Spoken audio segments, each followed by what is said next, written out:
Students,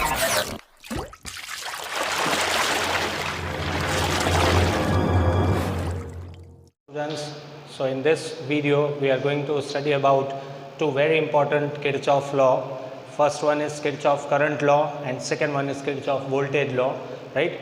After understanding both these laws, we'll solve few circuit based problems where we need the use of Kirchhoff law, right? Kirchhoff is the name of a scientist, right? So first one is Kirchhoff current law, known as KCL. Second one is KVL, Kirchhoff voltage law, or it is also known as loop law, right? So we'll discuss both the laws, and mostly in solving the circuit types numerical or problem, we'll be using the concepts of Kirchhoff law. So according to Kirchhoff current law, first of all, it is based on conservation of charge. Conservation of charge. This is also known as Kirchhoff first law or Kirchhoff current law. Second one is Kirchhoff voltage law, also known as loop law, right? It's based on conservation of energy. It's based on conservation of energy. Students, kindly note this: conservation of charge and conservation of energy. This can be asked as 1 mark question, right? So KCL is based on conservation of charge, and KVL, Kirchhoff voltage law, is based on conservation of energy. KVL is also known as voltage law or loop law, right? So explain voltage law or explain loop law. That means you have to explain Kirchhoff voltage law, right? Okay, so first of all, let us discuss Kirchhoff current law, right? See, there is a part of network. These are the conductors, or you can say wires, which are meeting at point, say, O, right? These are the conductors or the wires which are meeting at point O, right? So the point O is defined as a junction. Point O is known as junction or a branch point, right? Okay. Say I1, I2, I3, I4, I5. These are the currents flowing through the path of the network, right? The direction of current is taken arbitrary just to explain you this law, right? You can change the direction and you can explain the law also, there is no problem. Now, according to Kirchhoff current law, say I1 and I2, these are the currents which are meeting at point O, or they are meeting at junction. Whereas I3, I4 and I5, these are the currents which are leaving the junction, right? Okay, so let us say that the current entering at the junction and the current leaving the junction at any time t. Okay, so according to law of conservation of charge, which we have studied in electric charge and electric field also, right? In that particular chapter you understood about the conservation of charge. Charge cannot be created, charge cannot be destroyed. The total number of charges will always remain constant. That means when can a current be formed? So current can only be formed if there is a flow of charges, right? Okay, so the number of charges which are entering the junction will be equals to the number of charges leaving the junction. Definitely, if 5 electrons from this side, 5 electrons from this side, so there are total 10 electrons which are meeting at O, right? So this 10 electrons will be divided among this and this, right? So that means total charges entering at junction will be definitely equals to the total charges leaving the junction, right? You cannot create one more electron, or you cannot destroy one electron, right? So according to this law, charges entering the junction at time t, q1 plus q2. Charges leaving the junction is q3 plus q4 plus q5, right? So these are the charges entering the junction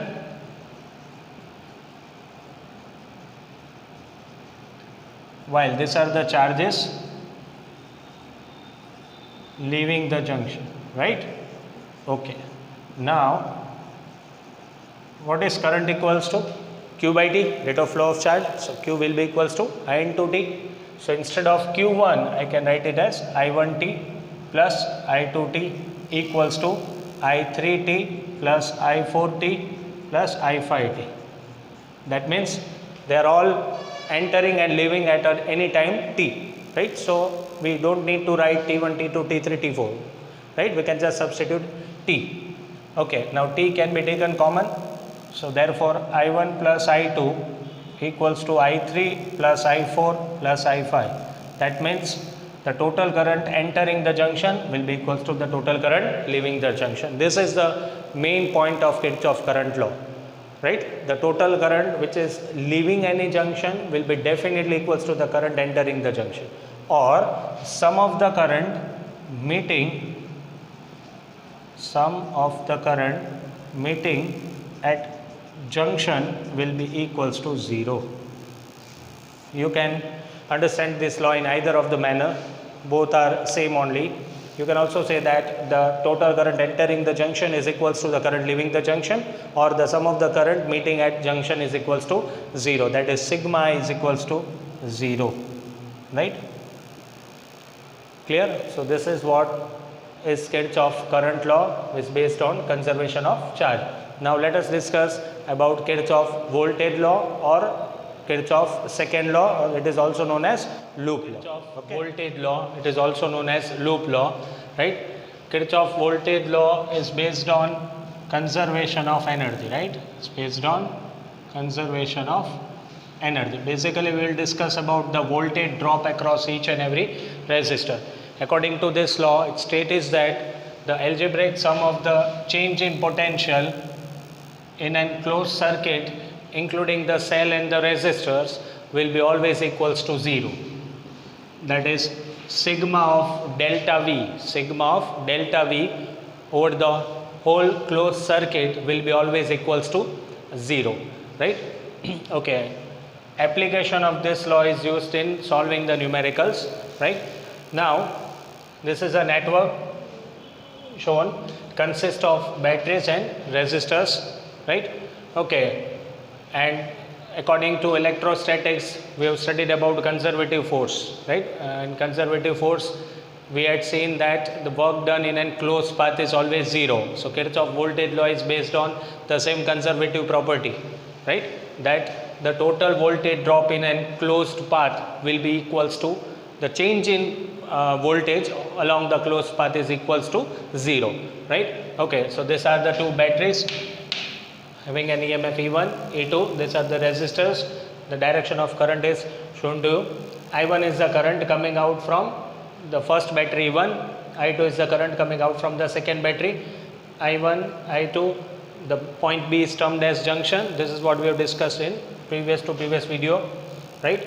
So at point B, I1 and I2 will be added up and I3 current will be flowing through this R2 resistor. And again at point E, this is again a junction point. Here current gets divided. So from I3, I1 will flow in this direction, I2 will flow in this direction, right? So here again we have used the conservation of charge, or you can say we have used Kirchhoff current law, right? In the previous Kirchhoff current law, we have discussed that the total current leaving is equals to the current entering, right? So I1 is the current which is leaving the battery E1. So I1 should be the current which should enter the battery E1. Similarly, I2 is the current leaving through battery E2. So I2 should be the current entering to battery E2, right? So from I3, the current gets divided, I1 gets back to the battery E1 and I2 gets back to the battery E2, right? Okay. So this law is based on selection of loop. Select a loop. There are 3 loops possible in this network. Let us select a loop A, B, E, F, A, right? Assign a direction to this loop. That means you can either move in anti-clockwise direction or you can move in clockwise direction. Either clockwise direction or counter-clockwise direction, right? Okay, that is up to you. You can choose either of the way, there is no problem. But if you are moving in a clockwise direction, then you have to complete that whole loop by taking the direction in clockwise. If you are starting from anti-clockwise direction, you have to end up with anti-clockwise, right? You cannot change your direction midway in the loop. Okay, so let us say we'll start from this cell E1 and we'll complete the loop A, B, E, F, A, right? So this is the first loop. So we basically have to write about the voltage drop which is across the resistor along with the sign convection, right? See, first of all, let us solve this loop.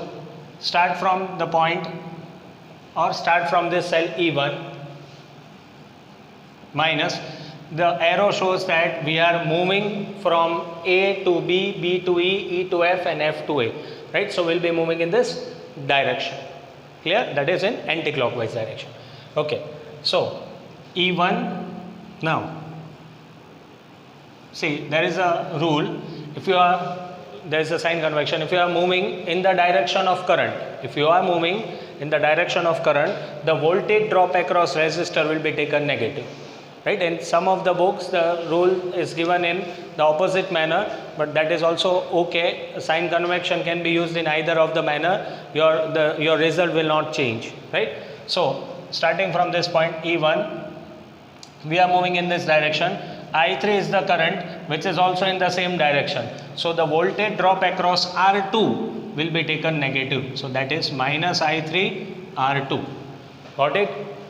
The direction of current and the direction of our motion both are same. So the voltage drop across resistor will be taken negative.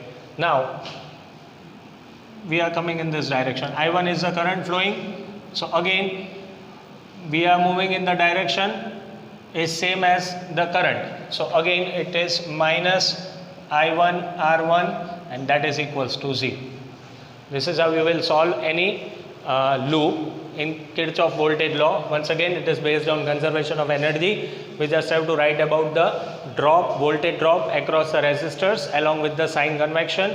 The law is very applicable, very useful in solving the problems regarding the circuits, right? So according to sign convection, we have to see that if our direction and the flow of current is same, the voltage drop across the resistor will be taken negative. If we are moving in a direction opposite to the direction of flow of electric current, the voltage drop across that respective resistance will be considered positive, right? So now let us consider the loop, the biggest loop, A, B, C, D, E, F, A, right? A, B, C, D, E, F, A. Start from any point. You can start from A, then you will have to complete again at point A. If you are starting from point B, you will have to complete the loop till point B. So that is, there is no compulsion in that. The point from where you are starting, you have to end up at that particular point. Okay, so from A, we'll start with this cell E1, right? Okay, so let us select a direction first of all. So again we'll move in this direction, right? Okay, so E1, now we are directly facing a cell whose EMF is E2, right? Okay, so we are moving in this direction, that is we are moving from the positive to negative terminal of the cell. When you are moving from positive to negative terminal of the cell, the EMF so will be considered negative. This is the second sign convection. You just have to remember two sign convection. First one is, if you are moving in the direction of electric current, the voltage drop across the resistor will be taken negative. This is your first sign convection. Second sign convection, if you are facing a battery from positive to negative terminal, the drop or the EMF of the battery will be taken negative. The EMF of the battery will be taken negative if you are moving from its positive to negative end, right? And opposite to this, suppose if you are moving from negative to positive, the EMF will be considered positive. If you are moving from negative terminal to positive terminal of the battery, the EMF of that particular battery will be considered positive. Also, if you are moving in a direction opposite to electric current, the voltage drop across resistor will be considered positive, right? Okay, so starting from this point E1, we are moving from positive to negative terminal of the battery, so the EMF will be considered negative, minus E2, right? Okay, now we are moving in this direction.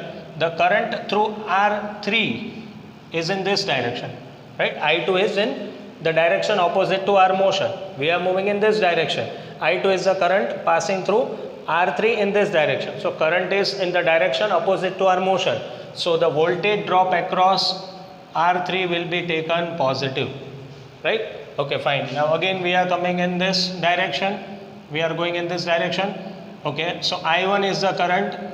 It is also in the same direction as we are moving. So again the voltage drop across I1 will be considered negative. Clear? So this is how we will apply Kirchhoff voltage law, right? Actually this is, the law is more applicable in solving the numericals, but you just have to remember two sign convection. First one, if moving in the direction of electric current, the voltage drop will be taken negative across any resistors, right? And if you are moving from positive to negative terminal of the battery, the EMF of the cell is taken negative, right? And converse of this will be considered positive. Clear? Okay, you can take any of the loop, but make sure if you are starting in counterclockwise direction, you have to end up with counterclockwise direction. You cannot change the direction midway of the loop, right? Okay, you can start at any point, there is no doubt, there is no problem.